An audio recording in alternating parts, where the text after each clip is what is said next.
Ao lado de Cláudia Gabriel, falar um pouquinho sobre a questão dos kits de alimentação da Secretaria de Educação aqui no município de Botucatu. Cláudia, tudo bem contigo? Tudo bem, Fernando. Cláudia, na verdade, a gente está fazendo uma série de reportagens e dessa vez falando sobre a questão dos kits de alimentos. Como que foi a implantação desses kits de alimentos para as crianças da rede municipal de ensino levarem para casa? Fernando, a entrega dos kits, ela começou, na verdade, em 2020. Nós começamos isso como uma política pública em virtude da pandemia. As crianças passaram a ficar mais tempo em casa, na verdade, todo o tempo em casa. Então, há preocupação, enquanto governo mesmo, dessas crianças não se alimentarem da merenda na escola e não terem o alimento na casa. Então, na verdade, essa medida ela aconteceu em primeira mão naquele ano de 2020, em virtude da pandemia. Uhum. E esses kits ainda, eles estão sendo distribuídos ou foi até o final do ano? Como que foi? Não, eles ainda estão sendo distribuídos porque, como eu disse, ele acabou virando uma política pública, né, uma política de governo mesmo, pensando na segurança alimentar dessas crianças. A princípio, esse kit ele era entregue tanto no recesso quanto nas férias escolares, porque no meio do ano a gente chama de recesso, são menos dias em casa. E no final do ano são férias escolares, as crianças ficam mais tempo em casa. Então, esses kits, eles eram entregues nessas duas ocasiões, tanto no recesso quanto nas férias.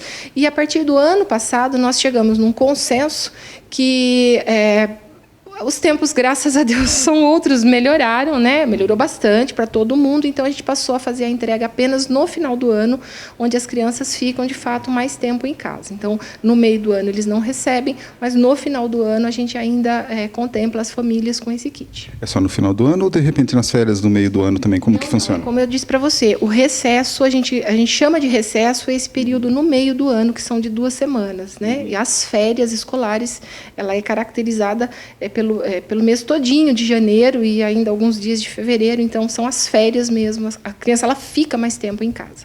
O objetivo, então, na verdade, é pura e simplesmente recompor a data que ele não está na escola fazendo a utilização daquele alimento para que possa fazer um alimento de qualidade na casa. Exato.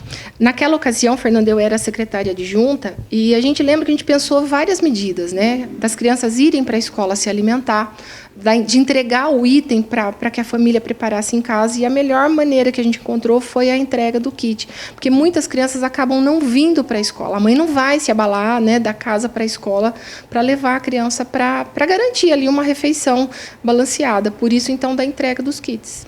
Esses kits são compostos basicamente pelo quê? São itens secos, eu não vou me lembrar de cabeça, Fernando, mas assim, arroz, feijão, o macarrão, o leite em pó, aí tem os hortifrutis, né, a batata, a cenoura, o tomate, uma fruta, os ovos, né, como proteína. Então, é um kit assim, ele é bem balanceado mesmo em termos nutricionais. É quase como se fosse uma cesta básica ou não? Sim, pode-se dizer que sim, mas a gente escolhe mais ou menos dentro do padrão de alimentação de uma rotina comum, né, da criança. Uhum. O fornecedor desses kits é a própria prefeitura que faz essa junta ou já compra tudo pronto? Como que funciona isso? Não, isso é feita uma licitação, né, é uma licitação bem séria, por sinal. A gente coloca lá um termo de referência especificando que tipo de alimento que a gente quer em nível de qualidade, e aí vai para um pregão, né? Então, quem tiver disposto a participar desse certame entra, desde que comprove toda a documentação, a legalidade da empresa, né? E é uma concorrência, no meu entendimento, até justo, né? Porque ele é público, ainda mais agora, os pregões são eletrônicos, né? Então é mais fácil da gente acompanhar. Mas normalmente é licitação. A gente nunca sabe a empresa que vai ganhar, né? Eu vou ficar devendo para você o nome da última empresa, mas é de fora. Então é algo assim bem transparente, né? Tem como hoje as pessoas acompanharem isso. Por cima, você sabe mais ou menos qual que é o investimento, porque a dotação vem direto da própria secretaria tua, né? Você sabe mais ou menos o valor dessa licitação? Fernando, eu vou ficar devendo esse valor exato para você. O que a gente pode dizer para você é que a gente usa fontes próprias, né? Eu uso tanto a fonte 1, que é o Tesouro, quanto a fonte 5, que é o Salário Educação. O Salário Educação não é uma verba vinculada, então a gente chama de coringa, né? É uma maneira meio familiar da gente falar. É uma verba onde a gente pode gastar com distribuição gratuita. Então, sempre dentro da legalidade, sempre dentro aí do que a gente... do que o poder público pode oferecer, é como a gente trabalha. Mas eu posso levantar para você esse valor e atualizar a tua informação. Tranquilo.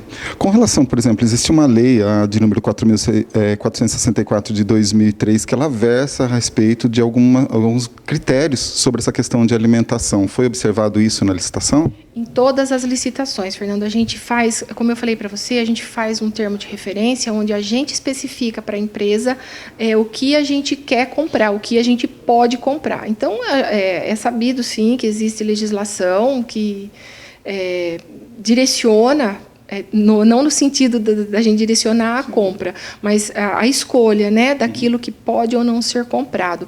Então, todos os nossos termos de referência, que também são públicos, né, existe como qualquer pessoa hoje, qualquer cidadão, verificar como é que foi feito o termo de referência para essa compra. Especificamente, por exemplo, dessa lei, a 4.464, ela versa sobre a proibição dos alimentos transgênicos na merenda escolar das escolas públicas aqui do município de Botucatu. Isso foi observado, porque a gente teve uma questão, por exemplo, que foi levantada pela vereadora Rosiello, justamente dessa questão, que teriam sido disponibilizados na última leva, no final do ano, esses alimentos transgênicos. Como que está essa questão? Foi sim feito, né, essa denúncia. Na verdade, Fernando, o termo de referência ele deixa bem claro o que tipo de alimento que a gente queria estar comprando, né? Contemplando essa lei. A lei ela deixa claro que a gente não pode, de fato, comprar alimento para manipulação e uso na merenda escolar, isso é claro. O nosso termo de referência nessa licitação dizia isso. E quando a empresa ganha uma licitação, Fernando, ela é obrigada, faz parte do processo, ela mandar a amostra daquilo que ela está nos oferecendo. Então, todo esse processo também ele foi muito transparente. Nós recebemos a amostra do produto. A amostra ela não dizia que era um alimento transgênico, não havia modificação. Então, isso nós temos lá também toda a comprovação, né, da análise da amostra. O que ocorreu neste caso, Fernando, é que os kits eles vêm embalados e eles são entregues diretamente na escola. E a gente, infelizmente, só percebeu que tinha esse item, né, com essa modificação, porque sobraram alguns kits nas escolas. Então, qual é a orientação? A gente não pode levar para casa, a gente não pode vender, a gente não pode fazer nada. Mas a gente abriu os kits, a gente viu que tinha esse item lá modificado, e infelizmente esse item ele não tinha sido recolhido, né? Agora ele já foi recolhido e sob o amparo legal também da nossa procuradoria, esse item ele já foi inclusive destinado, ele teve um destino correto, né? Ele foi para uma outra instituição com a permissão da legislação para que ele fosse consumido. A lei também ela deixa a gente muito confortável, Fernando, porque assim o alimento ele não pode ser usado na merenda escolar, né? Mas como um item de distribuição gratuita, a gente está assim, eu estou muito tranquila porque todo o processo ele foi feito correto. Eu não tenho nem como dizer, inclusive, que os 10.000 itens continham todos o item modificado, né? Porque a gente só viu esses que sobraram. Então, infelizmente, eu não gostaria que tivesse sido dessa forma.